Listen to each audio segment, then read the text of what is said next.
So, welcome to the the BAC Engineering Subcommittee meeting.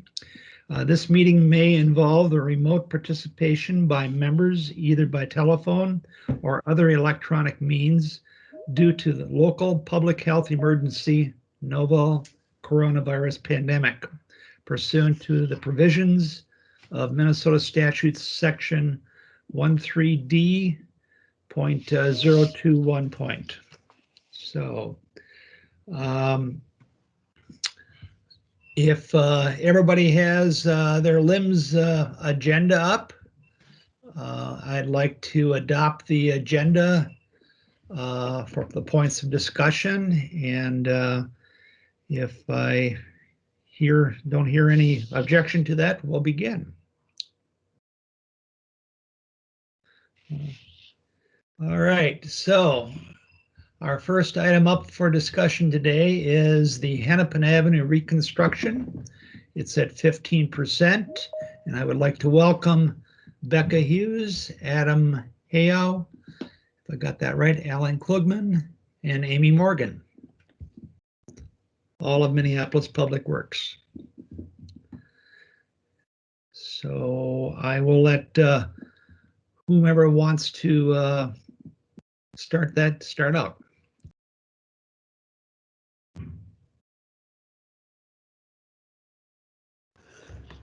Great, thanks, Dan. Thanks, Bicycle Advisory Committee members, for having us here this afternoon. Also, one important omission, we do have also Jonette Kunau, our consultant from Kinley Horn, that also be presenting this afternoon. So thanks again for having us and our team here this evening to chat with you a bit about the Hennepin Avenue reconstruction project. So really our intent in coming here this afternoon is to provide an update on the design options and analysis that we've done to date for the corridor. The last time that we were here was back in August, and we've done a fair amount of work until now, and we're excited to connect with you on that. So just a reminder, I'm sure most of you, or if not all of you, are really tuned into this reconstruction effort. It is a 1.4 mile segment on Hennepin Avenue with Douglas on the north, extending to Lake Street on the south. We do have a lot of stakeholder interest in this corridor. We have 3 neighborhood organizations, 2 special service districts, and a business association. Lots of engaged property owners, whether they're tenants, commercial, residential, just a lot of interest and a lot of suggestions on how we can best design this corridor. And really, I think this is a really important slide. You know, we have a lot of policy guidance that is new at the city. We've got Complete Streets, the TAP, the Street Design Guide, Vision Zero, and then our recently adopted stormwater green infrastructure policies at the city. And putting this all together with meaningful community engagement is really a challenge for this corridor. But our approach when we started with this project, and our approach as we started to design this project, was to accommodate all features desired as guided by policy documents and modes on this corridor. So we knew this was going to be a challenge. You know, it's just starting out, there's a lot of priorities. I think you all know that there are overlapping networks to the Transportation Action Plan, whether that's the PPN, the AAA network, the Transit Priority Projects network, the truck network, as well as green infrastructure demands, and really accommodating those within a limited right of way. So there are certainly trade-offs along the corridor. Really what this graphic tries to do is to reinforce really the spatial challenges that we have and how we can fit all of these different desired elements and the trade-offs that exist.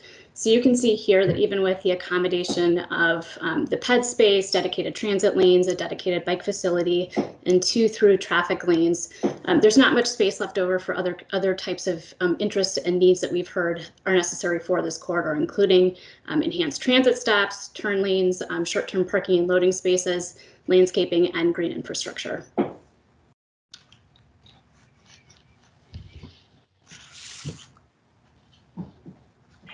And thanks for the intro, Becca.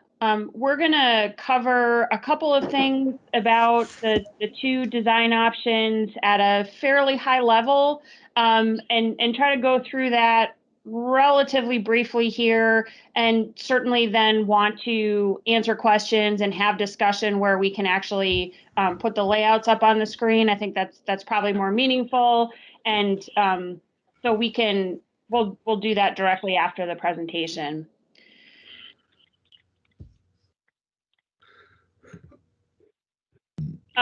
So what this slide is showing, the last time we were at the BAC, we showed one-way bikeways. We talked about one-way bikeways on Hennepin Avenue, and talked about the BAC's preference to see one-way facilities. That was what was showed to the public as part of our open house number 2 in September. Since that time, as we started to develop the layouts in more detail and tried to fit in all the things that Becca talked about, we found that having the one-way bikeways in terms of the space, it really created a lot of pinch points, and it wasn't a it was not a good design, particularly at the intersections, which is where we were trying to provide the best design for pedestrians and bikes. And so that was one of the driving reasons that we went to the two-way bikeway. You can see we also took some space from the transit lanes, and that also saved us some space as we started to lay out the design at the intersections. The cross section that you see in the bottom, that configuration allowed us to achieve the bend out bikeway design at all the intersections, so that the bikeway is actually able to be pulled away from Hennepin Avenue. There's a 6-foot buffer between sort of the curb line and where a vehicle would first encounter the bikeway. That's consistent with what the street design guide showed, and through the two-way bikeway design, we were able to fit that as well as the other elements. So that's one change since the last time we were here. This is the cross section for option 1, which is the layout that has a bikeway from Franklin to Lake Street. The layout obviously takes this cross section and applies it to all the blocks. And our intent in doing that was to provide enough detail so that people can make meaningful comments and see how it applies in all the different situations that we have along the corridor. So where there are bus stops, where we need to accommodate a left turn lane, where how that fits with green infrastructure or boulevard space. You can see all the different situations along the corridor. So this is just a snapshot of the layout, and as I mentioned, we can look at this in much more detail and zoom into individual intersections to talk about some of the specifics of the design. So just to orient you, the darker gray is the bikeway along the east side of Hennepin Avenue. As we looked at a two-way facility, the reason that we did decide to put it on the east side of Hennepin was, number one, even though we are looking at driveway consolidations and closures, there are just a total fewer access points on the east side of the corridor, so fewer conflicts. And then also it provides the opportunity for some protected intersection design where the bikeway connects to facilities on 26th Street, 28th Street, 24th Street. So that was a consideration as well.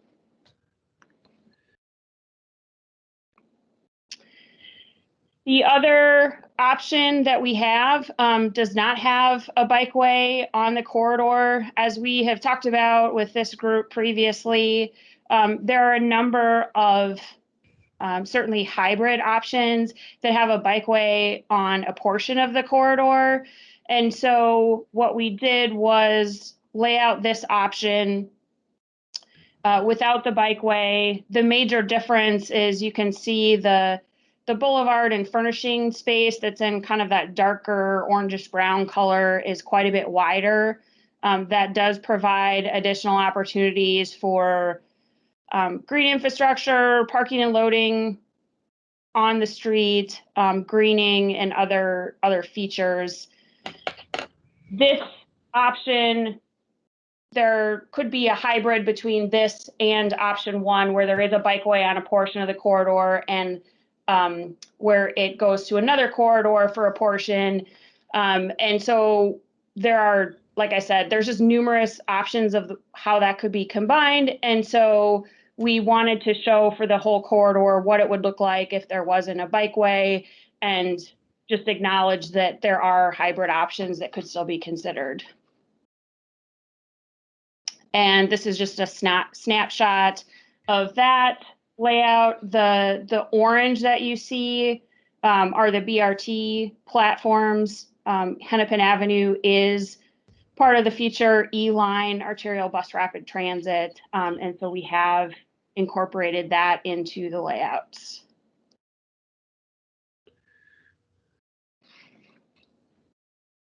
As I mentioned, if there is not a bikeway provided on all or a portion of Hennepin Avenue, then the city would look to improve the bicycle facilities on another parallel corridor, for example, Bryant Avenue, and have improved east-west connections between that corridor and Hennepin Avenue.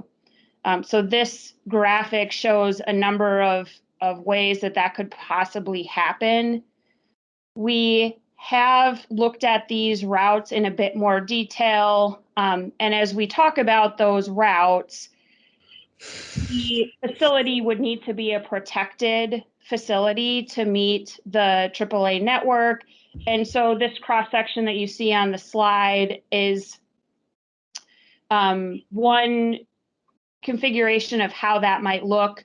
So in this case, the bicycle facility would be at the street level, but it would have pinned curb type of protection. It would have more than just paint and bollards.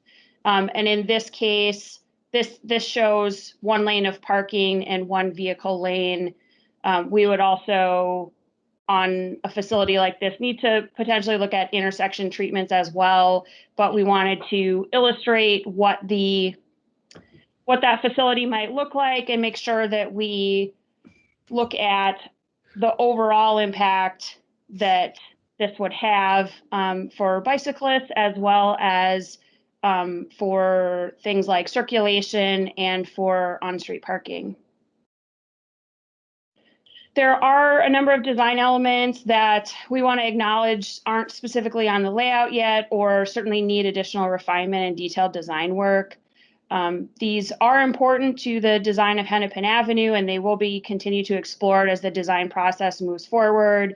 And we expect to have more information on these topics as we continue to work through the design process in 2021 and 2022.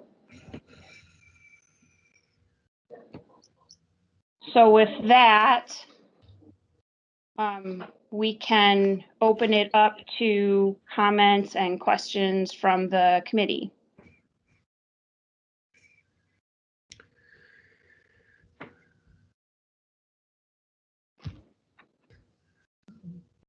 Okay. Robin? Thanks. I'm just wondering, what's the extent of the project? What are the limits, especially on the north side? Does it stop at Franklin, or does it keep going past Franklin? It's Douglas on the north end, so Douglas extending to Lake Street. Jeanette, I don't know if you can reshare that map in the presentation one more time. I can. So one of the questions that I've got is, will the bicycle facility go all the way up to Douglas, or is it being proposed to stop at Franklin? So you can see here the extent of the actual project itself up to Douglas and extending to Lake. Probably all of us, maybe we'll just kind of jump in with different people answering questions. I think all of us can probably answer these, but in terms of the bike facility itself, it does terminate, or it would terminate if there's a bike facility on Franklin. And so, the basically as part of the AAA network that was adopted through the Transportation Action Plan, that was a decision that was made prior to the adoption of that plan. So it would not extend north of Franklin on Hennepin. Okay, so then the idea would be that the bike connection is jogging over on Franklin to Bryant to then take the bridge over and take the what is it, the Lowry Greenway? What do we call that? Loring. Loring. Yep. So it strikes me that is that leaves people a little bit in the lurch in terms of the quality of that connection, especially the chunk on Franklin to Bryant. Having been through that a lot, it's just not great. So we may have to think about what we're going to do in terms of programming something there. If that's what we expect to be the connection, we're setting up a pretty major gap for folks, I think, until we fill it. Sure. Can I respond to that? Oh, sorry. Yeah. Oh, I was just going to say that, I'm sure you're familiar, Robin, with the fact that that segment of Franklin is going to be reconstructed, and it will have dedicated, one-way bike facilities on each side of the street. So that connection is proposed to be improved with construction starting next year. Oh, that's great. I had forgotten. Thank you. Yeah, that's all I was going to say too. It's actually our next item. So okay, great. I think you'll be wildly, happy. Fabulous. About what you'll Thank see. Okay, Jesse? Yeah, I got a couple, I think, general comments, questions about the full corridor, and mainly looking at the layouts that were provided, the option with the two-way bike facility. One of my kind of comments is queuing space for right-turning cyclists. I understand the reasoning to go from two one-way bike facilities on either side of the street, but then when you start to get to the two-way on one side, then you have to start thinking about the queuing right-turning cyclists and where do they sit with their bikes to not be in the way of through-moving bicyclists. So that's one. Two, I see a number of streets towards the north end of the corridor. They kind of have like a right out only option for vehicles, and I think that's fine. But I think like those will probably come with like do not enter signage coming from Hennepin, and hopefully like putting in the notes somewhere that like maybe we can get some accept bikes plaques underneath those do not enter signs to like allow cyclists to enter onto those side streets on the north, because people are going to do it anyway. So let's try to make it safe if we can, and also like not like introduce a situation where like we're making them break the law and gives someone a reason to pull them over.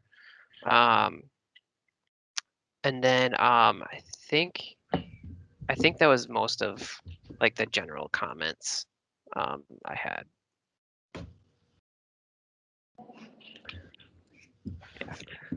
Matthew Hendricks?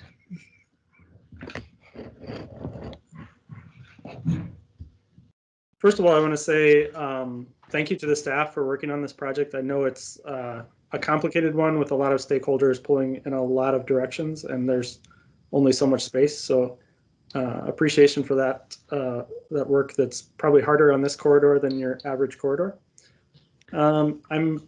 I'm concerned about the continuous transit lanes because of the way I think those will read to the sort of the average or the slightly less attentive driver, or just the way they read subconsciously to all drivers in terms of widening the space, the drivable space, and what that will do to speeds and some of the maneuvers that we see frequently when there's space to swerve around a car that's stopped for a pedestrian or stopped for a bicyclist. And so I'm very curious to know whether there's the potential to provide transit advantage in this corridor without having what's essentially a 4-lane cross section for motor vehicles throughout the corridor. And so what I'm essentially envisioning is there are probably going to be points where the traffic is more likely to, the general motor vehicle traffic is more likely to back up, where there are major intersections with longer light cycles. And so to provide a transit lane so that buses can get around traffic where it is backing up, but then have the buses merge with a general traffic lane and use that on the blocks or in the places where there's less likely to be traffic backed up. So I think that would be, to me, it's a compelling thing to consider because it would reduce speeds in the corridor and make it much friendlier for pedestrians. But it also opens up some space for other uses than in a corridor where space is so tight.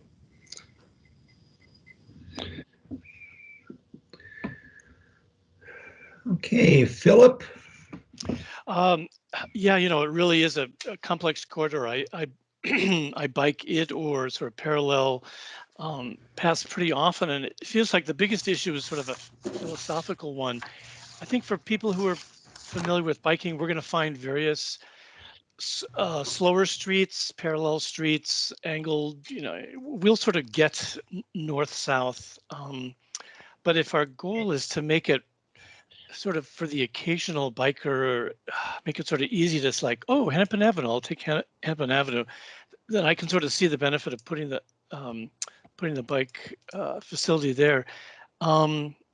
Then I guess I had a few questions. One was about if we had these wider sort of walkways, what's the sort of minimum space for the pedestrian space, and then therefore how much space could you have for sidewalk cafes, for example? That'd be one sort of question. Another question is this I forget, it's BRT plus some regular bus transit, so our headway is going to be average 2, 3, 4 minutes. Yeah, I guess that's it.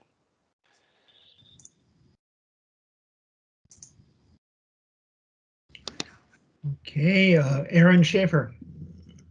Hey, thank you. I wanted to just echo what Matthew Hendricks was saying too, that sometimes I forget to thank the project for this, but I know this is a huge shift in a positive direction in every way. So my comments would be just more to enhance it, hopefully.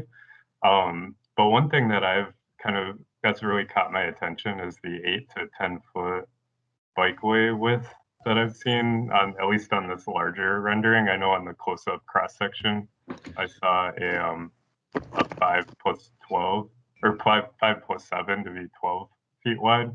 But one thing I'd really like to see is if there's a way we can make it so that like this corridor will be pretty exceptionally busy, I would imagine, with bike traffic.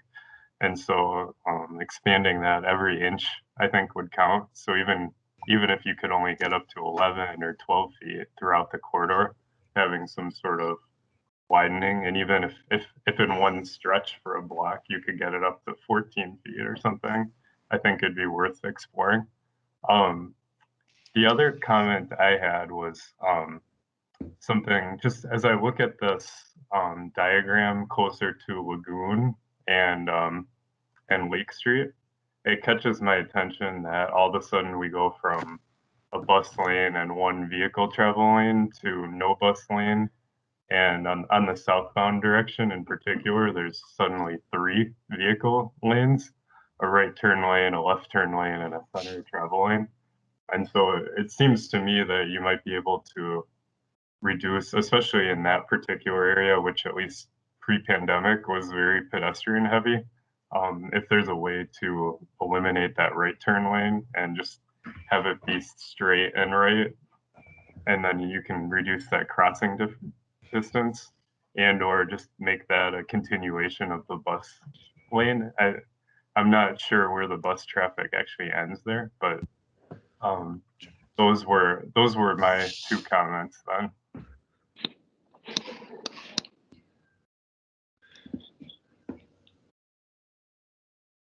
Yeah, right there. So all of a sudden, after having relatively safe crossings and medians at even 29th Street, all of a sudden, if you wanted to cross from the east side of Hennepin at Lagoon to go to the library, say, you'd be crossing 5 lanes of traffic. And Jonette or Alan, I don't know if you want to talk about the challenging intersections. I mean, you know, obviously when you look at the layouts for the corridor, you know, our most challenging intersections in terms of design are Lake, Lagoon, and then up north at Franklin. So I don't know if we want to say something general just to address the existing lane configuration And I don't know if I'm not sure how this is working, if we should be doing more back and forth. It seems like there's some questions and then we're just, so I don't know if we're just taking notes or if we should be addressing questions, but we could also talk a little bit too about the transit operations that were suggested by Matthew. I'd be interested in both. That would be helpful, yes. Yeah.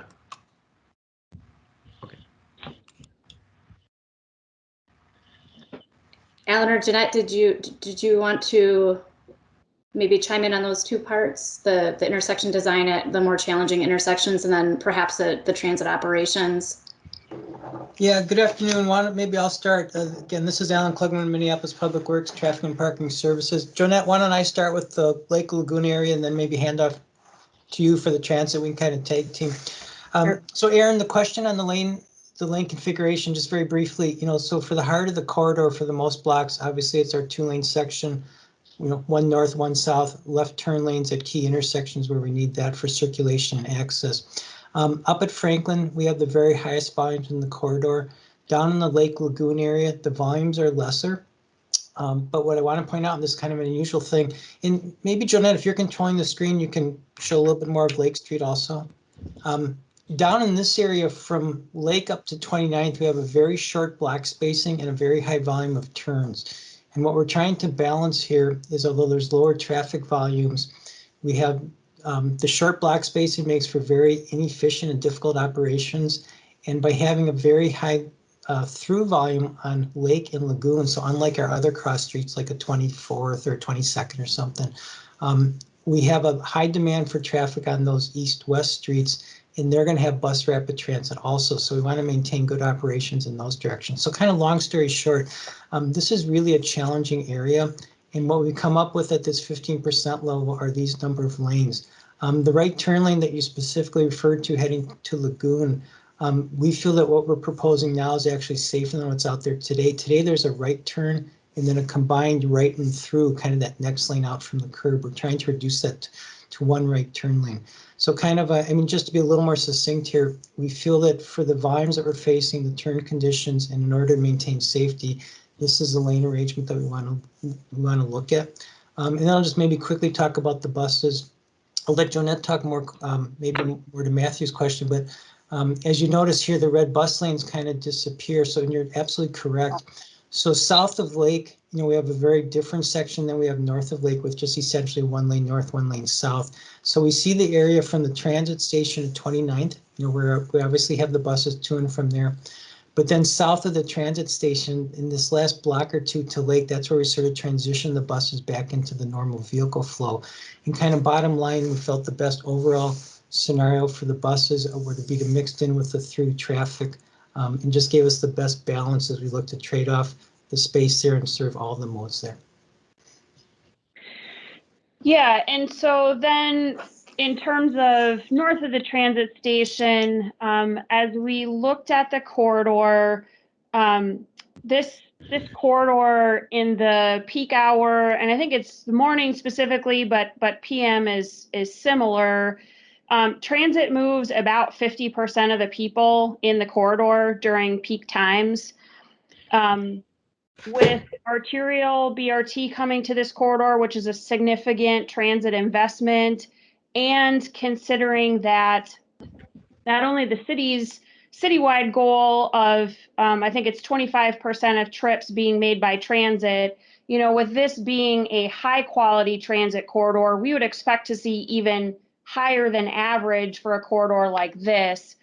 As we looked at all those factors, wanting to have buses move efficiently through the corridor, I think the question was, is it arterial BRT plus local service? I think there's a total of like 8 routes that use some portion of Hennepin. So there are a number of buses that are using the corridor.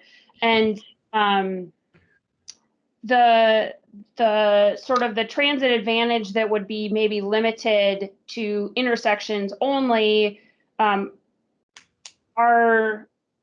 thought as we looked at having a dedicated transit lane for the length was that as that bus is trying to merge into a traffic lane, that now there's only one traffic lane today, if you can picture today, buses stop at the curb and then they're trying to pull into 2 lanes of traffic. That can really be a point of conflict, and it's a bit slower. So you can imagine what it would be like pulling then into 1 lane of traffic. So our concern was just that that doesn't really meet the goal of having that high quality transit facility that, you know, actually increases the amount of people that are on transit in this corridor. Maybe I know we have a lot of ground to cover. I just want to bring in one more point on the transit. That unlike today, and I know you're all familiar with the corridor where we have the curbside use, we call it a dynamic lane. It's parking part of the day and then transit for maybe 2 hours or so. In the future, one of the things that we see with BRT, we've seen it both locally with the couple lines we have operating right now, and we see it from our our national peers and other statistics, is that BRT tends to attract riders throughout the day. And so even a notion that tried to maybe only provide some kind of flex space or bus space in the peak hour, we didn't see that as a sufficient treatment to really enhance transit, something we want to enhance for the entire day.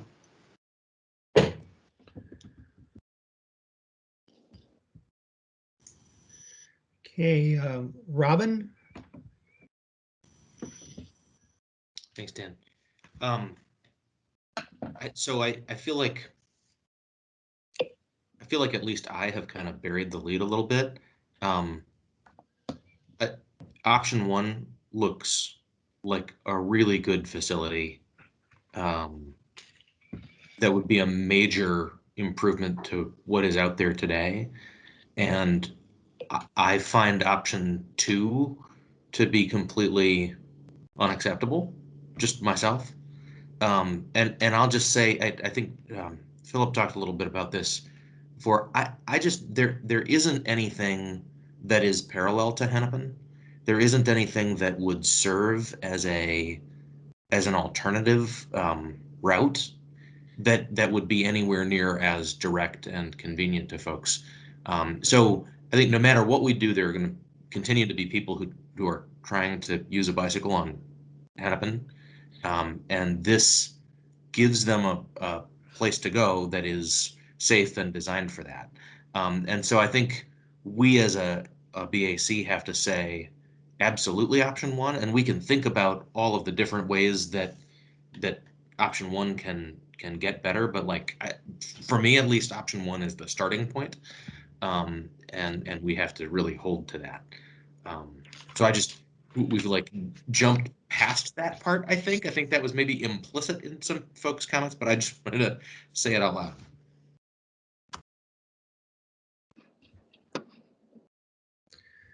All right, Deanna? Yeah, actually, I kind of want to hop on what Robin just said. I walk this section a lot. I do not ride this section because it's frightening. And one of the reasons, it's not just the cars and the buses, but it's also the pedestrians that walk along here. And I think it's worrisome to have as many pedestrians in a 2-way bike path. I think that people don't look both ways. I think it's dangerous for pedestrians, as many as we have along here, to have a 2-way path on the trail. And so I definitely would favor the first option over the second option as well. So. Okay, thank you. Alyssa? Thanks, Dan. Yes, I had in my notes also option 2 is unacceptable. I 100% concur with Robin. You know, I think especially thinking about if we want people on bikes to be able to use things on this corridor, we need to provide a bike lane on this corridor, right? It's not just about bike lanes as ways through the neighborhood, but bike lanes as access to businesses and access to restaurants and all of the things that like folks who are walking and using transit on this corridor want to be able to enjoy. That's going to be a lot harder if we route off Hennepin. So I think option 1 is definitely the starting point. I'm curious. So that there were like the overhead maps and then the cross sections, and the cross sections noted that the traffic lanes were 10 feet. But then the overhead noted that the traffic lanes were 11 feet, and the overhead also had medians. I'm curious what those different medians, are those concrete medians, kind of what do those look like? How tall are they? Yeah.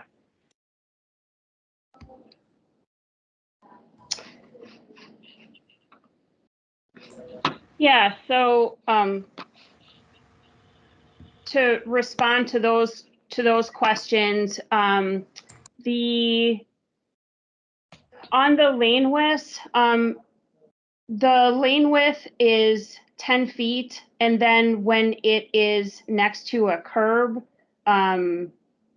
the curb and gutter accounts for some space as well. And so when you see it next to the median, there's a foot that's added to the lane because of that curb section. And when you see it on the outside, that's why you would see it as 12. It's a 10-foot lane plus the gutter, essentially. On the median, and Becca, feel free to chime in here. As we looked at the corridor and looked at certainly pedestrian and bicycle safety, and also just vehicle safety, one of the most significant conflicts there are when vehicles turn left. And when those vehicles are turning left across a significant volume of oncoming traffic, what tends to happen is they're looking for that gap in traffic. They're not looking at the pedestrian on the sidewalk. They're not looking at, the someone that's on the bike facility. And so those left turns are a significant safety issue.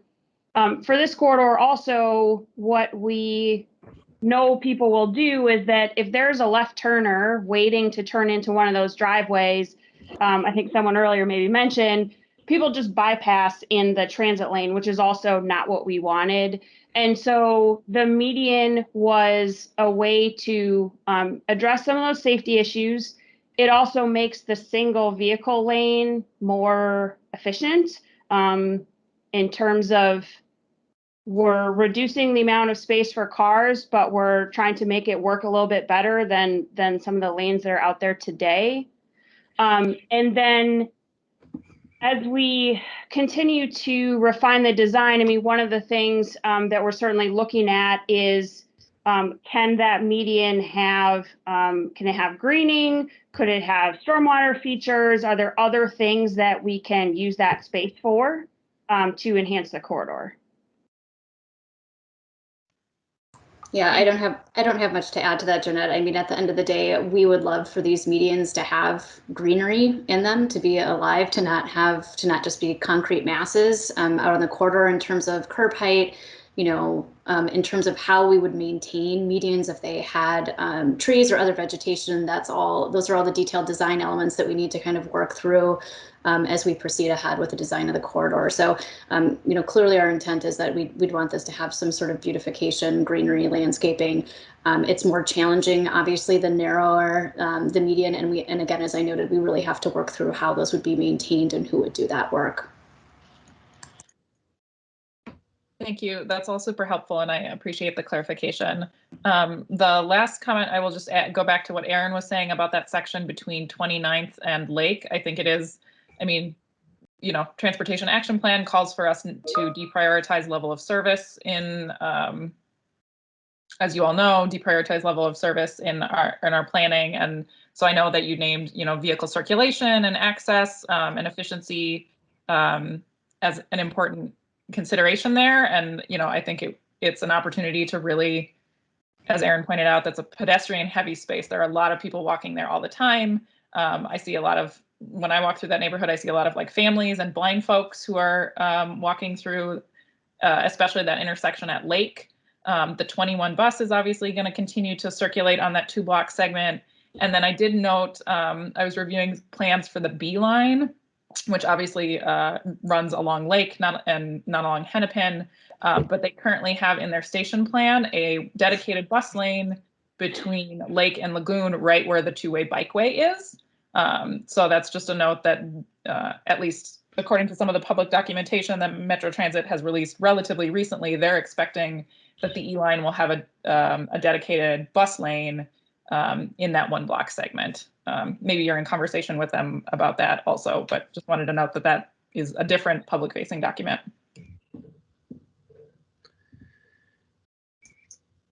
I can say that we're in conversations with the Beeline design team. I didn't follow exactly what you said, but we'll coordinate back with Metro Transit and with the city staff that lead that effort on behalf of the city to make sure that these are collectively representing what we intend to have proceed. Matthew? Hendricks? Yeah, so one other thing I forgot to mention earlier as a positive, but Jeanette highlighted it with, I think, maybe not enough bragging as it deserves, is the number of left turns that have been eliminated. There are quite a few throughout the corridor, and I think that's really helpful for the way the overall corridor would function, especially safety. And Jeanette, I appreciate your response on the transit operations. I think some of your concerns about the merging could be well addressed through the way the signals work. If buses had a leading green light as well as a lagging green light at key signals, I think they'd be able to have that prioritized merge back into a shared lane. And I think I want to be clear. It's not that I want to take anything away from transit, not by any means, but I think balancing the transit priority in this corridor requires that the pedestrian experience also be enhanced to the greatest extent possible, because every transit rider starts and ends their trip on foot or by bike, and so to get to what really feels like premium transit access in this corridor, I think if there are ways to narrow the motor vehicle space or envelope, shorten some of those crossings, that would really go a long ways. So in my mind, it's sort of that trade-off of, am I willing for my bus to be delayed 20 seconds compared to the absolute fastest it could operate, but I have a much safer crossing across the street? That's a trade I would take, and I think many would. And so I would urge the team to really take a close look at the potential to reduce the real estate that's given to the dedicated transit lanes, not to make transit function any worse, but to make it function better overall. And I have a motion I can throw in the chat if that's helpful for the process. Dan, I don't know if you'd welcome that, or if we should have more discussion first. I'm thinking that there's a couple things that are going on here. One is that I think we need to read it or to say it and not put it in the chat. Okay. And the other one is that we are approaching an amount of time where we're going to need to wrap things up here. So I guess I'm looking to the committee whether your motion, if perhaps you could state it, Matthew, and maybe we can take it from there on how to kind of consolidate it with some comments that maybe we can go back and get ready for the general meeting. Sure. Yeah. Why don't I, rather than read it, why don't I give a very abbreviated version, and then we can work on it between now and the full BAC, if that sounds good? Yep. So in a very abbreviated form, we appreciate a lot of the components that staff worked on. It's definitely an improvement over the current conditions. We hope that staff will explore transit approach lanes, which is the NACTO description of what it would look like to give buses priority at key locations. We prefer option 1 to option 2, and that's the quick version. Okay. All righty. I would add to that too that we look at wherever possible expanding bike lanes to 12 feet or wider. Mm-hmm.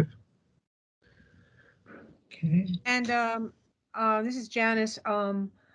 I think we shouldn't say we prefer option 1. I think we need stronger wording than that. Matthew, you had just said prefer. I think we have to say that option 2 is not acceptable.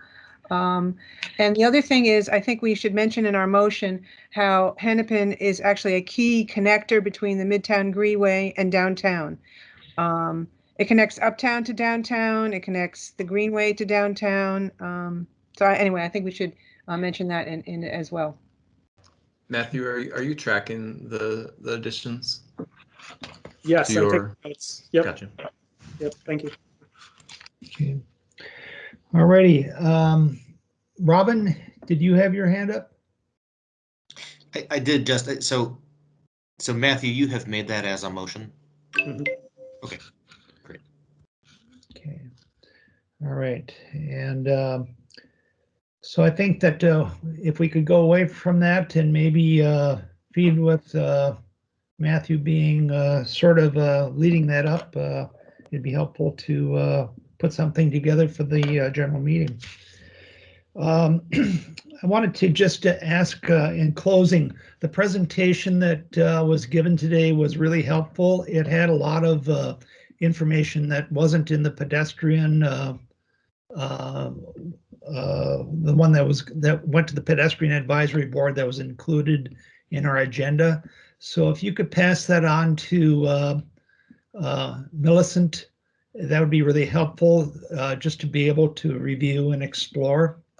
I wanted to point out that the city just went through a web interface change, so information about this project and many other projects has been flattened.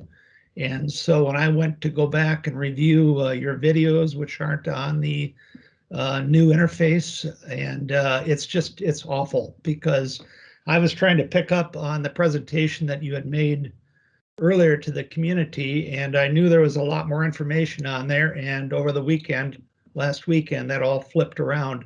So it's a very condensed version that has lost the history on this project, and that to me is problematic because it has happened across a number of projects. Lastly, I wanted to point out that on the new website, you'll need to find it. You need to search for it, but there is a survey and there is a comment map, and those things, Becca, when are they due? I think it's April 16th, if I'm not mistaken. Yeah, April 16th, and sorry, Dan, but to go back to a couple of the things that you mentioned, believe me, Jonette and I have been working really closely to try and get everything back on the website that was removed over the weekend. It was a frustrating week, I think, for a lot of us that are managing projects, and we're slowly getting all of the material back up as quickly as we can. So it's a challenge, believe me, but we're getting there. The survey, the presentation, all of that information is on the web, and the shortened URL, the vanity URL that we used for this project is also works, which is what we sent out on all the materials. So everything should be up and running with the exception of some of the older material from 2018, and we're trying to get that information up as well. The one thing I didn't follow from you in the beginning was when you said the BAC PAC, in terms of difference of information. I didn't follow that. I'm sorry. The one you presented today, it just has more details on it that are specific to biking than the PAC presentation. And I just picked up on that. What you showed today was different than what was in our. So Dan, this is Chris and Becca. I'll just take this because looking at it, I think that was a mistake on our end, not the project teams. It does look like the PAC one was uploaded to LIM, so I apologize for that. We'll make sure to get the BAC one out. They tailored it just to focus on specific bike and ped things, and so apologies for that. We'll make sure everybody has that. And just one last question. In looking at the site, I was looking at the parking study in 2018, and there are about 350 on-street loading spots on Hennepin. And on the presentation today that you showed, I saw some parking zones, but what do you have a number that how much you're reducing it? Substantially. So you're correct. They're just on Hennepin alone, not including cross streets. It's 340 with option 1 that includes the bike facility. It's about 30 spaces. Oh, yeah. Okay. And option 2, it's 60 spaces. So it's about, and those are approximate numbers. Believe me, this is a huge discussion that we're having right now with property owners and business owners along the corridor about how we can accommodate parking and loading needs, at least for short term, so that businesses can get their deliveries, especially where they don't have off-street parking. So it is huge. This is something we will have to evaluate in more detail on a case-by-case basis, but I can tell you that they're clearly not happy with either of the options that we have rolled out, but we've made significant adjustments to how we are handling on-street parking and loading as part of this project. Thank you. We're going to need to get going, but I'm going to Jesse has his hand up. Go ahead, Jesse. Yeah, I mean, I was wondering, like, for our motion, if we'd be able to talk or add in there something about counterflow bike additions to Emerson and Colfax and Girard and DuPont and those other ones that stub into the corridor. They're just like small sections that people probably ride wrong way down anyway. Yep, I added that. Thank you. Thank you. Okay. Becca, Jeanette, Ellen, and Amy, thank you so much for coming to us. This is the 15% review. When do you plan on being back to see us? We anticipate coming back sometime in the next couple of months. As you noted, we've got public engagement open through April 16th. We'll need some time to sort of compile that. But obviously from there, it's a pretty big decision in terms of how we move forward, and we'll want to engage with you before we would bring anything final back. So we'd anticipate coming back to the BAC in a couple of months. Again, our layout approval, we'd anticipate doing in August of this year. We've got a little bit of a grace period there, but we intend to be back to see you at least a couple more times. Okay. Thanks, everyone. These are great comments. Thank you. Bye.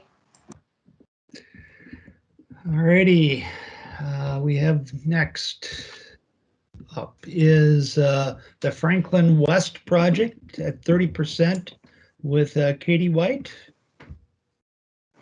Hello. Let me take a second. Matthew was so helpful last week in helping me fix my technology issues that I've been having, and I hope I can recreate it here for everybody today. But sometimes my computer needs to reorient itself and remember where it comes from. Okay, I might just give up on that, but we're part of the way there. Hi, my name is Katie White. I'm a transportation planner in Public Works, and I'm here with 30% today for what we call Franklin West, or the West, Franklin's a large street. We're looking at just 3 blocks of Franklin that is a city-owned street. Most of Franklin is a county-owned street, but this is just the 3 blocks in between Hennepin, which of course we're talking about, and Lindale Avenue.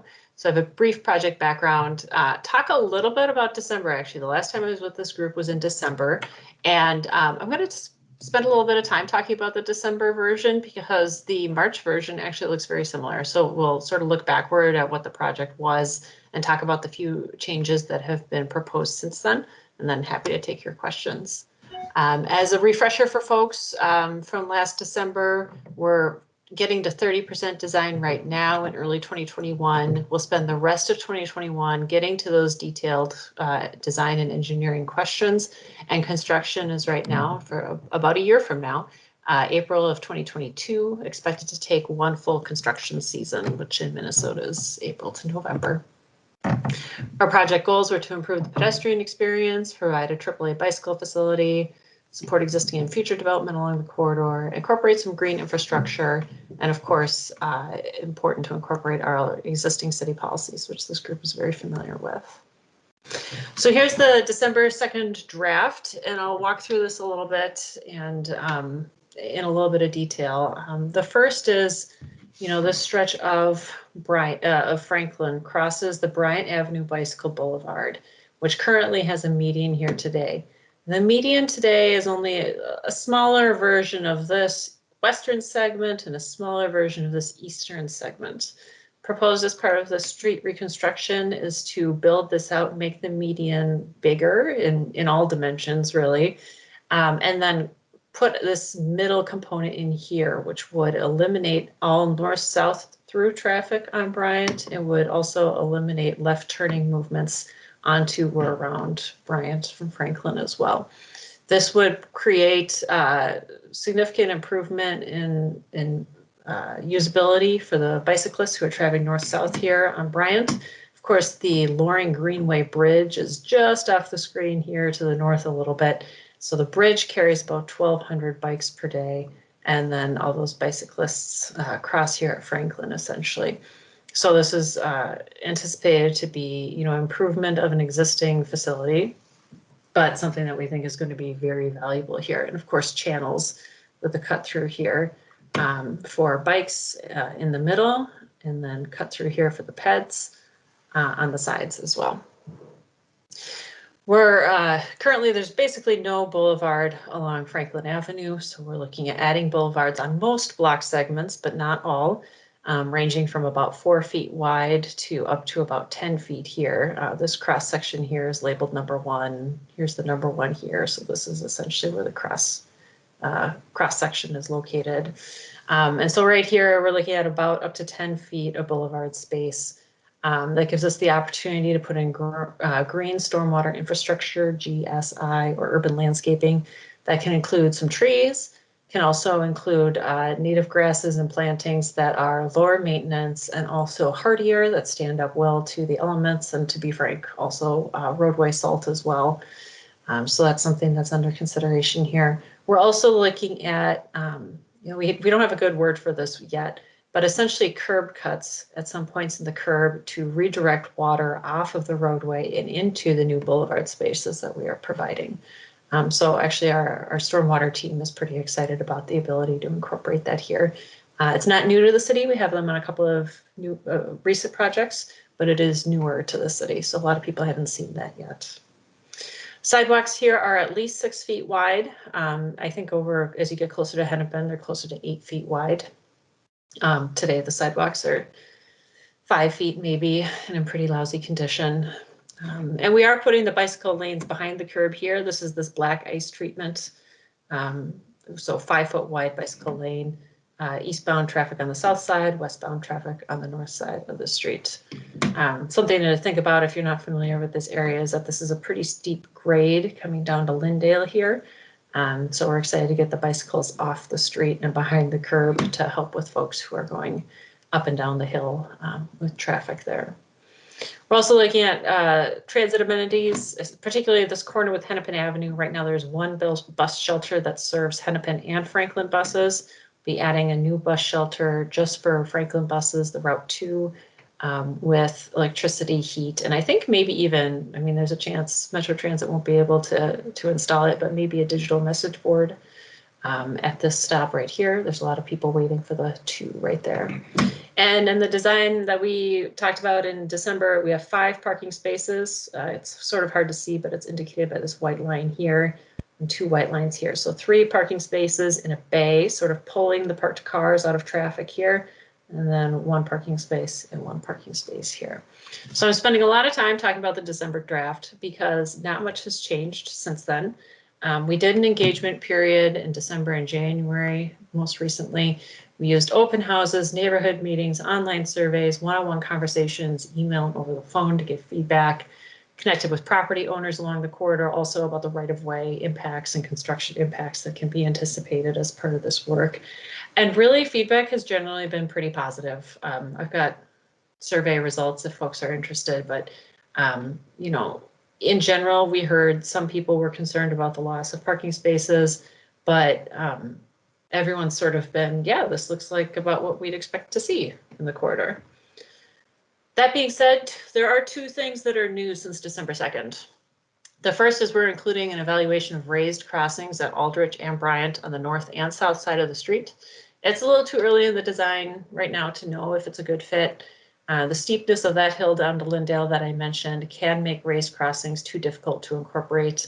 Our difficulty is tied to grade changes, like moving the earth underneath the asphalt itself can be pretty challenging. Substantial impacts to Bryant and Aldrich, like how many feet in, past the intersection are we touching? and of course cost, to be good stewards of the city's resources. So we'll know early in 2022 if tabled crossings can be incorporated, but that's just something that we're going to keep in mind. The other thing that's new since December, and I think I've talked about with this group, is I've sort of gone out of my way over the last several months to say, we're not touching the corners at Hennepin because the Hennepin project is coming through, and we're not touching the corners at Glendale. And that's changed. You know, the corners at Hennepin will still be touched by the Hennepin Avenue project, of course, but the new bicycle and pedestrian space needs to tie in nicely to the existing street at Glendale. And we toyed around with some concepts about how we might be able to do that, but really the best way that we determined to integrate the bike and ped facility into Glendale is just to rebuild the western corners of that intersection entirely. And we've done some checking on the signals to make sure it won't be too prohibitively expensive. So we're cautiously optimistic about the cost there. So all that being said, here's the new March design. Looks very similar to the December design. We have added these yellow tabled crossings here to indicate, you know, it's not for sure. We're going to explore. There's a lot of different things in engineering and as we spec these out, that could make them not an option for our team, but we are going to keep carrying them forward. And then we have these Bs here at the corners to indicate that we are going to rebuild the corners of Glendale Avenue. The other minor little thing that eagle-eyed watchers could catch was that the December design showed a jog in the bicycle facility here. There was sort of a bend out and then there was a bend back in here. And we've been able to straighten that out now. So the bike facility on both the north and the south side of the street now is straight. And we're feeling really good about that and being able to make that improvement. So I know I've been talking really quickly, but I want to open it up for questions now. I know I don't have my camera on because I'm still messing with Teams, but if I'm happy to take questions while I try to do the, yeah, I know it's Alt-Tab, Matthew, I'm trying. I'm going to try to get the camera going, but I'm happy to take questions now while we work. Okay, we have a question from Robin, and you are turned off. Your volume's turned off, Robin. Thanks, Katie. This looks really good. I'm glad that we're looking at the tabled intersections. Given what we just saw from the Hennepin project, folks, and the fact that people will be, if they're going northbound, they will have been on a two-way facility. I wonder about extending that at least on the north side of Franklin, between Hennepin and Bryant.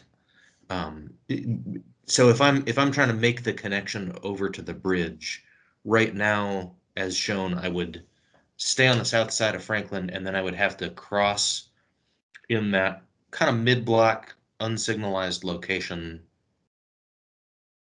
And it seems like as we're doing this, we could maybe provide people with a better connection that would get them at the signal across Franklin and connected to points north. Oh, I might have to walk through that again with you. I do agree that, yes, Franklin's going to be a challenging intersection, as Becca was indicating earlier. But I think you're concerned about if you're coming northbound on Hennepin and then you want to go northbound on the bridge. Is that right? Yeah, so right now I would have to, I get to Hennepin and Franklin, I stay on the south side of Franklin and turn right into my bike lane. And then I take a pretty immediate left at the unsignalized At Bryant, yep. Bryant crossing, which it looks like is going to be significantly better than today, so that is great. I just wonder if there might be the capacity to add 1 block worth of eastbound biking to the north side of Franklin between Hennepin and Bryant, so that if I catch that light and I'm coming from Hennepin, I could just cross at the light, take my right on the north side of Franklin, and then get on the much quieter Bryant and keep going. Sure. Well, that's a good question. I don't think that we've explored that yet. I haven't. I'd have to talk to our, Matthew and our other traffic design folks about when 1-ways and 2-ways are appropriate. It looks like Matthew wants to jump in. I think it's an intriguing idea. I've thought about it. I haven't brought it up, I guess, vocally. I do question Robin, and I'm actually curious what you think about this, but like I guess the question is, how big of a deal would it be if people did that in the design that we see here? And is that okay? Are we okay with that? I think I might be, and I'm a little more concerned that, well, I mean, I totally agree that that movement likely could happen and would be helpful, but I sort of struggle putting in a two-way for one block when it's one way just to the east of there, even though we know that like most people would likely, if they're going to use it, but if other people just sort of see a two-way there, I don't know, maybe that's not a big deal. So it's kind of 6 and 1, half a dozen. And then what does that do, in my mind anyway, and then what does that do to the corner and space that we need on that weird geometry? So just some thoughts. Yeah, I mean, I could see it maybe being confusing to folks and having them think, oh, it's a two-way further east than here. Oh, wait, it's not.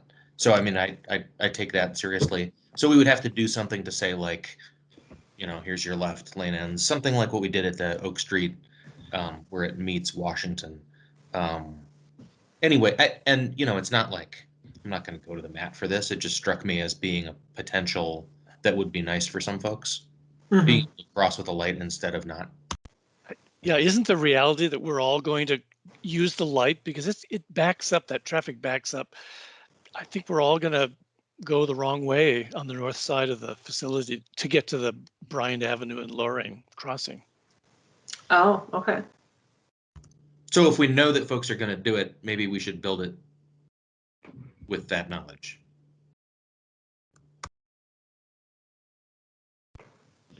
It is an intriguing question, and why we have these meetings, for sure. What is an appropriate response? At least I'll throw out there that we'll definitely, you know, Katie, like, can we talk about that and, you know, see what you think and others, and okay. Yeah. Okay, Cadence. Yeah, so I was just thinking about how there's a Safe Routes to School grant to install a very short, like, bi-directional segment on 28th Street, if y'all know what I'm talking about. I think it's like right at 10th or 11th Avenue, and it's a block or two long, maybe. I don't know how effective that has or has not been. I actually can't recall a single time when I've ridden that and had someone riding like the opposite way on me. Given that that was for school-age children and I don't bike at the times that kids go to school typically. I know that it can be done without taking up too much room. So like if you wanted a precedent, like that's a good precedent. I think that would be a good blend of, Robin, what you're saying. Like if we know that people are going to do this, like let's at least provide the facility so that there isn't also a question of like,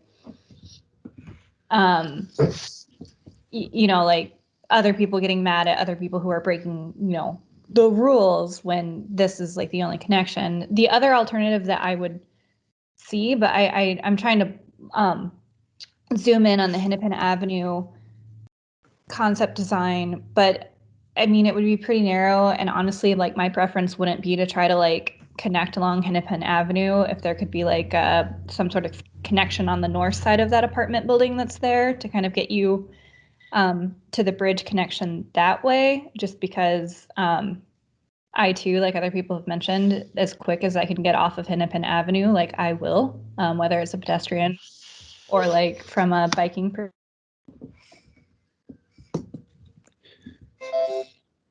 But yeah, that was my comment. I think I cut out. Sorry about that. No, thanks. That's really helpful. I like the way that that you guys are thinking about this. Okay, Philip.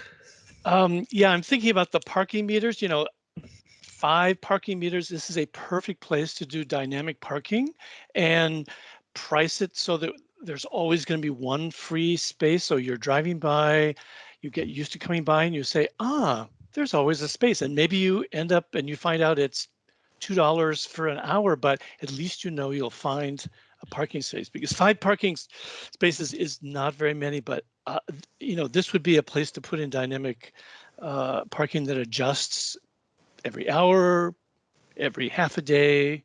It would be a pretty cheap system. They're close. So I don't know if you thought about the parking, but you got to meter it here. It would be, I think, just ridiculous not to. Yeah, we haven't identified what type of parking it would be. We did ask some questions as part of public feedback, while we were out there, what should these 5 parking spaces be? And I'd say I didn't run the numbers, but I got the impression it was sort of split evenly between resident only and meters. So that's a decision we'll make later. Right now it's time restricted. There's a lot of complicated rules. You can't park during rush hour. You can only park during the day. There's a lot of different rules, but it's not metered. And so we're not sure yet what that looks like. But yeah, we'll see what parking he has. If they have something new that they're ready to roll out, this might be a good place to try something where we see a lot of turnover. Yeah, I mean, you could put in sensors, and that would affect the pricing so that, again, you can park. You may have to pay, but people are going to be willing to do it on this stretch.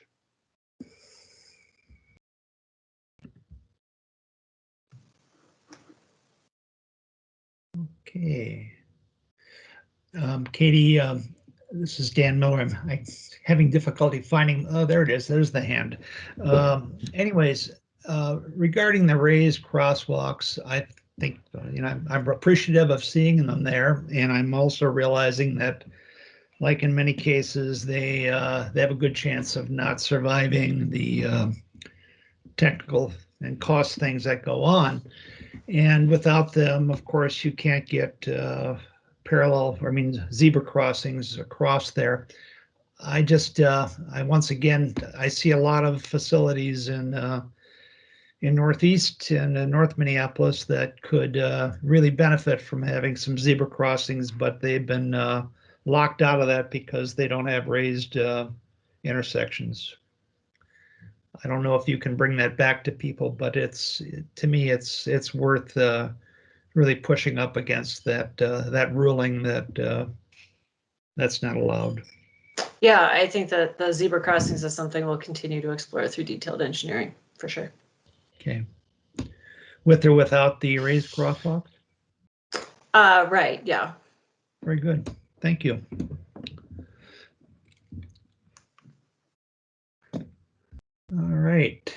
Let's see. Katie, this is at 30%. Do you envision coming back to us, or? No, I won't be. Well, there's the meetings as we get closer to construction, but I don't know that we'll be coming back to talk about design questions. And is there something that you would like to have from us?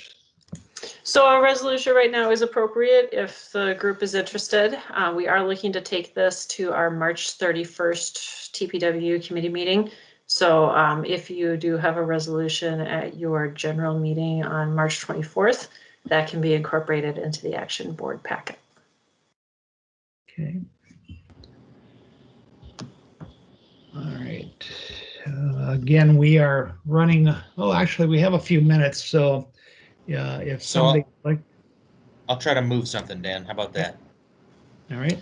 BAC supports the project as shown, including enthusiastic support for the raised crosswalks, and ask staff to explore a 1-block eastbound segment of protected bike lane from Hennepin to Bryant on the north side of Franklin.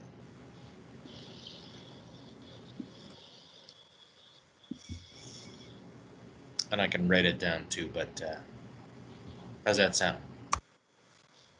Easy.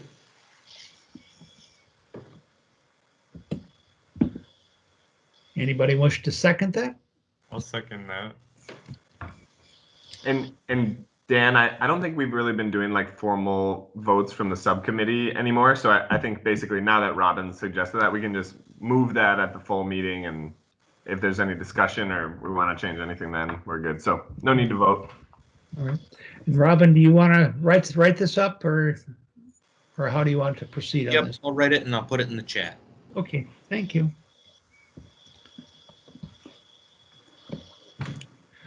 Katie, thank you very much. Looks Thank you. Like a fabulous improvement. Thanks. Have a good night, guys. Okay, bye-bye. Alrighty, our next item up is the Lyndale Avenue South Median Project at 25th Street and 27th Street. It's at 15%, and we have Jason Stable and Nariman Vanaki from Hennepin County and Kelly Vogt from Minneapolis Public Works. Welcome. Thank you. Thanks, everyone. Maybe I'll kick it off quickly and just say hello. I'm Kelsey Folk from the city of Minneapolis. The county is here to introduce the safety project proposal of Lyndale Avenue South between 25th and 27th Street. So Jason, I think handing it over to you. Sounds good. Great. So I'm sharing my screen. I assume you can see it. So thank you for having us. My name is Jason Stabell, and with me is Nariman Vanaki. And we'll be going over some improvements on Lyndale Avenue, as stated between 25th and 27th Avenue. And then Nariman's going to talk more at the end about kind of the future of Lyndale Avenue, where that project is. And I'll let him talk more about that.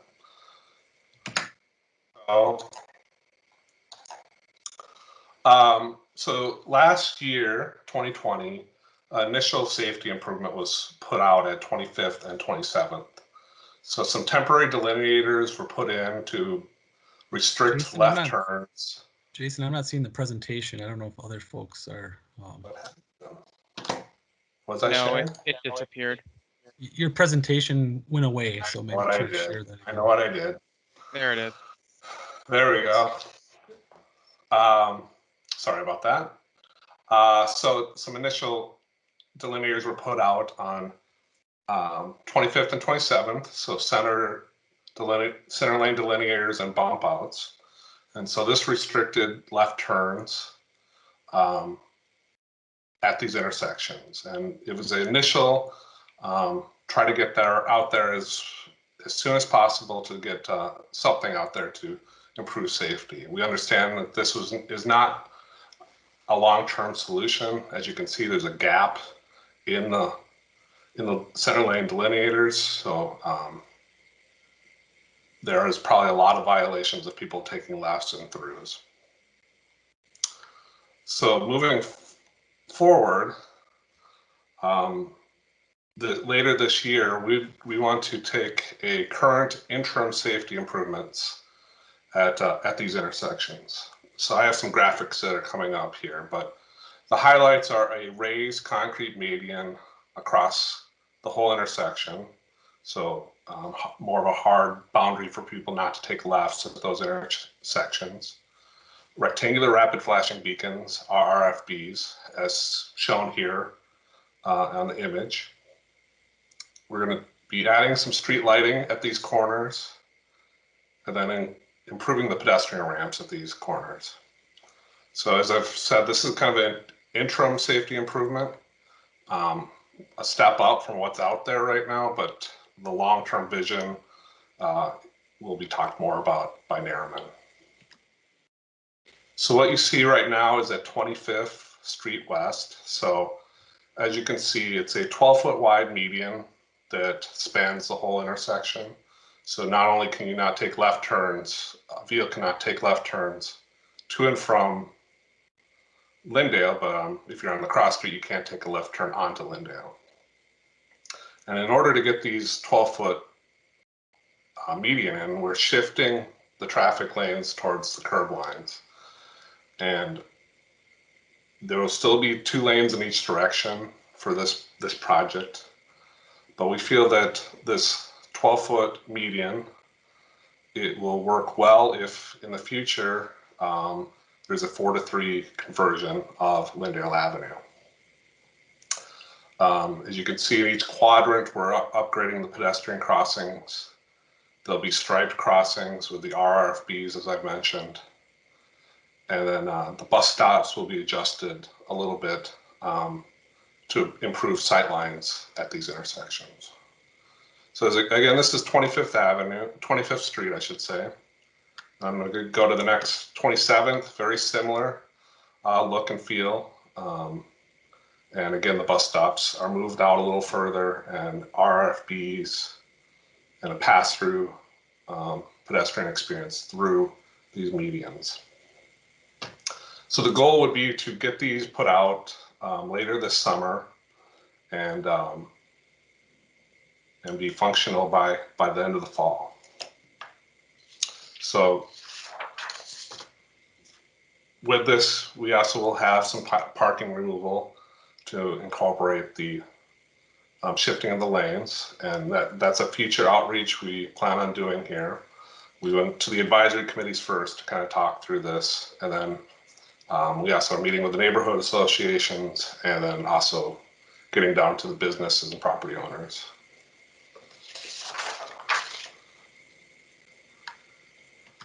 So, Aaron, you want to take it from here? Yeah, thanks, Jason. So as Jason mentioned, this is really kind of a continuation of some of the temporary stuff that was put out there last year with the delineators, and really just the next iteration of that as an interim safety improvement as we try to address safety along the corridor as we can. We also are looking out to the future, and we've heard a lot from the community, and we've done a lot of engineering analysis, and really feel that to kind of make the significant changes that we would like to improve safety, as well as what we hear from the community as well, really will take a reconstruction. And so we've focused a lot of our attention on focusing on trying to get this project into our CIP as a reconstruction effort. So last year we were successful in putting in the project as a provisional project in our 2021 CIP, and we continue to work towards kind of getting a fully funded project for a reconstruction of this corridor to really address some of the safety concerns out there, and look forward to that day when we can come back and talk to you similar to some of the other presentations that have been shown today. But in the meantime, we acknowledge the need to continue to address safety and make improvements that we can, because that reconstruction process can take some time, and we acknowledge that, and we want to make sure we are improving safety between now and then as well. So this is kind of the next step of that, building off of those delineators that were placed out there in some targeted locations that we know are some problem areas. We also are considering other additional interim improvements as well. So we're analyzing what a 4 to 3 lane restriping project would look like, and want to see kind of establishing what that would look like. And I reference it as a pilot project because I'm sure, as everyone is aware, some of the operations out here are not exactly what we are conducive to 4 to 3 lanes that are done elsewhere, but we don't think that should preclude this area. And as Jason said, these projects that we are doing now, we're making sure that they would fit with any future consideration for a 4 to 3 conversion as well. So we've started that process to gather the data and look at that, and will be something that we continue to explore here with our city partners as well, going into in the next few months here. So I think that was what we had for our presentation, and we'd be happy to take any questions as well. Okay, Aaron. Hey, yeah. So thank you both for this presentation. I wanted to say too that I want to acknowledge that I'm excited to see some progress on this. This will be a big change, even if it's not the final change. And especially because I was there for some of those initial reactions and actions after Ted Ferrero was killed, trying to cross at, I think, 25th Street. So I'm excited to see these changes, and then also excited to see that the street's being considered for a 4 to 3 conversion pilot project. It'll be interesting to see what comes of that. I had a couple just quick notes that for consideration, and one of them might actually help you with the businesses on Wendell. But right now there's a very gradual fade out of the no parking, of the parking restrictions, and which I think will actually allow people to feel more comfortable driving faster in that stretch. And so maybe you hold this close to your chest as you talk to the businesses, but what I would suggest is tightening that up a little bit so that it almost creates kind of a chicane effect right before that median. So it kind of keeps people from going at quasi-highway speeds potentially. So that was one pointer question, if that's possible. But then also the other one is it looks like there's an 11-foot and a 13-foot travel lane shown in the diagram. And so what I think might make that crossing even safer in the interim, especially if we're reconstructing those curb cuts at those intersections, would be if we could squeeze out an additional just 2 to 3 feet to even create the illusion of a bump out, even if it's not a full-on regular scale bump out for that crossing, just to make it feel a little safer.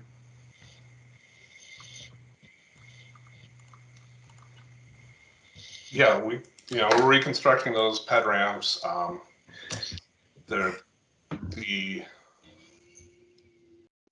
thing that we'll definitely have to be looking at is what effects that has on drainage, getting around those corners, trying to minimize.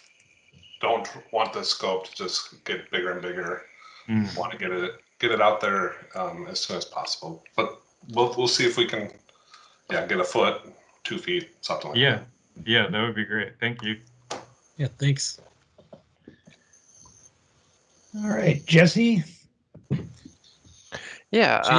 Jason, maybe do you want to put the diagram or concept back up? That might be helpful for folks as they have questions here. Thanks. That's helpful. Thank you. I was wondering if bicycle pass-throughs were considered here, or if there's a reason for not having them on the medians. Because right now there's just pedestrian ones, but not necessarily bike ones. It hasn't been discussed, but we can definitely look into that. I'm not aware of, you're just talking generally, people that are riding bikes on 25th or 27th. Yeah, 25th or 27th, people riding bikes on there trying to get through, making it so that they don't have to weave into the pedestrian's path of travel and they can stay in their own path. Kind of like what was on Franklin that we just saw. Yeah. We can see what can be done. Kyle? Hi, thanks for coming. This is great. I like the design. I'm curious, maybe you covered this and I just missed it. Are you getting rid of any parking on Lindale, or is it already, is this how the parking already is? There'll be parking removal around all these quadrants because everything's moving out further from the center line. So yes. Awesome. Do you know how many parking spots you're getting rid of? It's between, it depends on the quadrant, but it's between 7 and 10 per quadrant. Okay. Awesome. So cool. And, just things curious. can be adjusted a little bit. There was one suggestion about tightening up those tapers too. So we'll see if we can do that and help with removal of parking. Yeah, I mean, I don't like the parking that's on Lindale as it is, so the more you get rid of, the better, in my opinion. Okay. Thanks.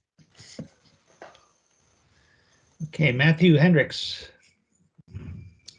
Hi, yeah, thank you for the presentation. I wanted to second Aaron's comment about the potential benefit of adding a little bit more parking back in so that curve has more of a chicane effect. I noticed on the drawings you have it designated as a 30-mile-per-hour speed, and I'm probably not an above average driver in terms of technical skill, and I think I could take that at 60, 70 miles an hour, no problem. So anything you can do to get more deflection, I think would help with actually encouraging people to do 30 instead of something higher than that. And then I also was curious about, for that outer lane, whether it might be helpful for businesses if they could have off-peak parking. And that might also be a way to sort of test the capacity of the corridor for one lane during the non-peak hours especially, but yeah, just narrow things and allow sort of a compromise around the parking there. And then I wanted to, this may be assumed, but I wanted to state the obvious, which is the 4-to-3 conversion cannot come soon enough here. It's such a dangerous corridor as it is today, just based on the last 5-6 years of all the accidents that have happened. So I encourage you to push that work forward, and I cannot wait to see you both come back with the 4-to-3 conversion presentation. Yeah, thanks for the comments, Matthew. And I think it's something we should look at, Jason, with the the taper limits, because that is one of our goals or hopes out of this, is that we can influence the speed somewhat by introducing the medians, and some narrower lane widths and the tapers there. But to your point, the more severe we make those, it might work better, and so we can take a look at that as well. So, yeah, thank you. And then to your other point on the parking, so we have actually discussed that as an option. We've been thinking about more in line with some sort of potential 4-to-3 pilot or as an option in something like that. So it's an interesting topic that you bring up. We haven't thought of it so much with this project, but it has been an idea that's been raised elsewhere, that you'd have some sort of dynamic outside lane, and it's an interesting concept. Yeah, we'll have to look at, with parking being out there, and then how that lane transitions out. How can we safely have a parking in a lane off peak? So we'll have to see what could be done. Sounds good. Thank you. Wes. Hi, I just wanted to add on to, I believe, Jesse's comment, thinking about the pass-throughs for bikes for the median. Also, just a related note is locating a push button for the beacon, on the corresponding corners for the bikes, so that there isn't so you don't have to ride up on the corner or something like that where pedestrians are in order to access it if you're on your bike. So just wanted to flag that as another issue to think about. Okay.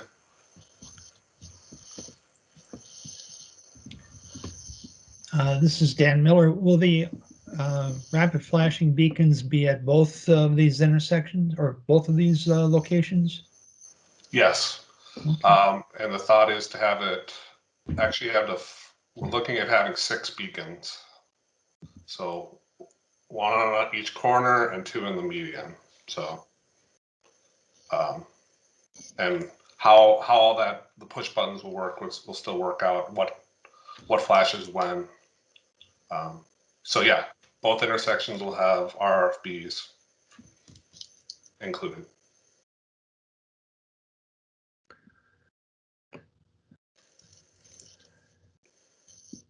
Aaron? Yeah, sorry, I just had a follow-up question just with the 4-to-3 pilot project idea. Just not necessarily a technical question, but if that were to proceed, what kind of timing do you think that would be? We don't have a time frame on it right now.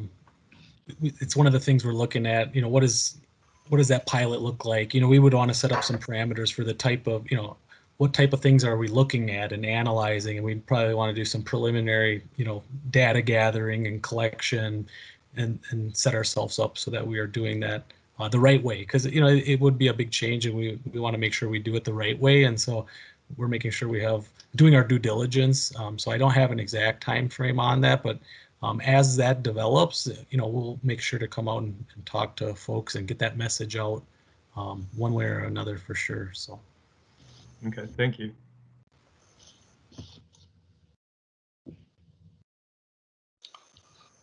Well, thank you for having us. If there's no other questions.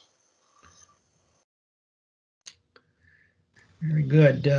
Would you like us to write something up on this, write our comments up for you, or do you think you have them? I think I have. I always take extra notes, so if you have notes, feel free to send them over, but I think I have most of them, so I'm not going to say no to additional ears and eyes. All right. Looks like we might have one more hand up. Yes, Cadence? Yes. Sorry, I snuck in late. I just had a question if we would be seeing this again before the next phase.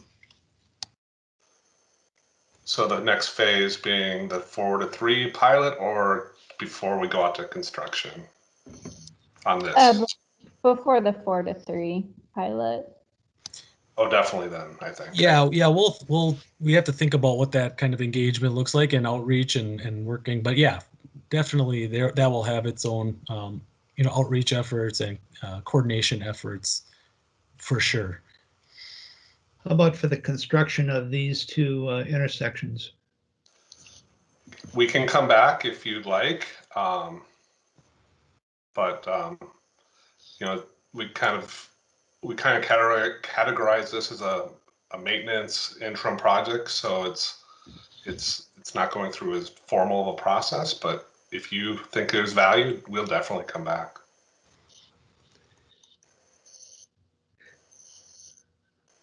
I think it's worth it's exciting. You've done a really, really great job, and I think that you've gotten some good input here, and it'd be good to see how that gets added to this and see what you come up with. So definitely, like all these smaller maintenance projects, things move a lot faster. So I would guess that we would want to try to come back in May or June, somewhere in there. So yeah. I'll work with Kelsey on getting that set up. Okay. All right, I see no further questions. Jason, Nariman, and Kelsey, thank you so much for what looks like a very exciting project. This is really great news. Thank you. No problem. Thank you for having us. Thanks for your feedback and comments. Appreciate it. Okay, folks. I think we're done with our discussions and presentations, and we're at announcements. I have one. I just want to. I was chatting with Becca a little bit, and wanted to note, regarding the context around the two-way path at Hennepin and Franklin that we were talking about on Katie's project. Becca let me know that the project team is looking at, or at least exploring, the feasibility of extending the bikeway option just a little chunk north of Franklin on Hennepin. Right now there's like a back of curb sidewalk, and then as it wraps around the building, the sidewalk connects to Bryant. And that could just be a spectacular little connection. I see Robin's face. Very cool. Yeah. Very nice. Yeah, that's great. Yeah, that would be good. So, exploring it for now. Just wanted to note that. Because apparently, I didn't know if that was public right away, but I guess it is. So. Very good.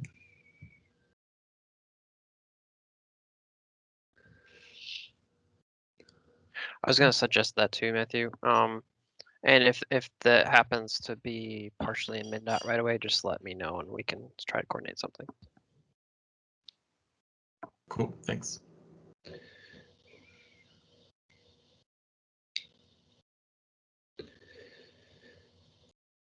Very good. Well, hey, it's 5:39, and I think that we're going to wrap this one up a little sooner than previous, the past few. So going once, going twice. Any more announcements? I just wanted to let y'all know that, Robin, I did get your text copied into a notes document so I can bring it to the next BIC, but the one that, Matthew, I think you were working on, I don't have. So you'll have to type it up and bring it. And I can send that to you, Cadence. Yeah, that works too. A quick note to Chris, the presentation that was just done on Lindale, if we could get that presentation loaded up to LIMS so we have that just for a record and reference, it would be really helpful. What's on LIMS right now is just the floor, the layout. Yeah, I don't think that I was given a copy of that, so I can try and track that down. I'll either send it out to the group or possibly just upload it to LIMS. Yeah. Thank you. Thanks. Maybe just a reminder that the Bike MN conference, annual conference, is 2 hours tomorrow for those who have more appetite for Zoom events. And it's tomorrow evening. 4:30, yeah. Okay, the silence, I think we're done. Cool. Thanks, everyone. Have a good night. Thanks, everyone. Thanks, everyone.